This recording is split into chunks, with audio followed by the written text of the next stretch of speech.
mga kagamay, welcome to my YouTube channel. Kung bago ka pa lang dito sa aking YouTube, huwag nang kalimutan mag-subscribe.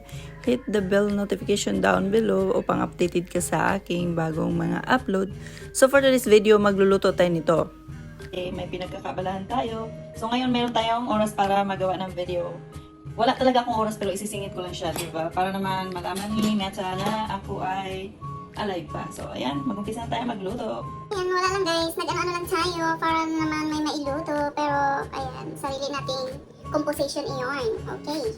As usual, everyone, ang aking mahiwagang kawali. Ayan, lagyan na natin ng oil yarn.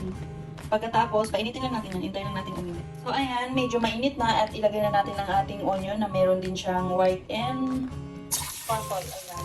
Pinagsama ko na yan. So ayan, hindi ako natatakbo. Luto-luto lang tayo for today's video. So ayan, lutuin lang muna natin maigi bago natin madali lang itong aking niluluto ngayon. Bago natin ilagay ang iba pang mga ricado, pero pwede naman. So isunod na lang natin yung ating, diba? Ano tawag ito? Tomato. So ayan, para mabilisan ang proseso.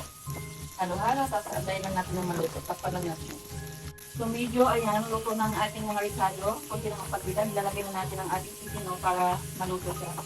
Bago natin lagyan ng tomato. Ito yung ating chicken, alright. So ayan, kailangan natin lutuin yun bago tayo maglagay ng mga ingredients. Spices pala, ganun. Okay, takpan lang muna natin. So check natin, ayan, ang ating chicken. Halo-haloin natin. So tingin ko, pwede na natin lutuin ang ating tomato paste dito. Para sabay-sabay silang maluto. Lagyan natin ng space. So maglagay tayo ng onte, no? Onte, ayan. Tansyahan nyo na lang, kaya nabahala kung anong gusto nyo. And hindi mawawala ang ating salt. At saka paper, powder to taste. So ganun talaga yan, guys. And then after that, haluin mo lang yarn. After nating mahalong mabuti, kailangan na natin lagyan siya ng liquid. Pero tansyahan nyo na lang din. Okay, tapos pakuluin mabuti yan. So, ito na ang ating nilutong chicken na lalagyan natin ng green beans. Ayan. So, lalagay na natin kasi kumulo na, no? Ayan.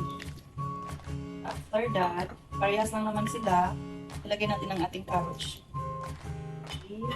At saka, haluin natin maigi, no? Kailangan even yung pagkahalo. Tapos, pakuluan lang natin ito ulit. Diba? Napakadali ang aking dish for today's video. So, ayan. Diba? So, tayo lang natin kumulo kasi yung beans ay pinalambot ko na yan kahapon. So, talagang plano ko na siyang lutuin today. So, ayan na siya. So, kailangan lang natin dyan pakuluin at mag-reduce ang kanyang water or yung sauce niya. So, yes, takpan natin. So, yan na guys, ang ating chicken with green peas. Ayun.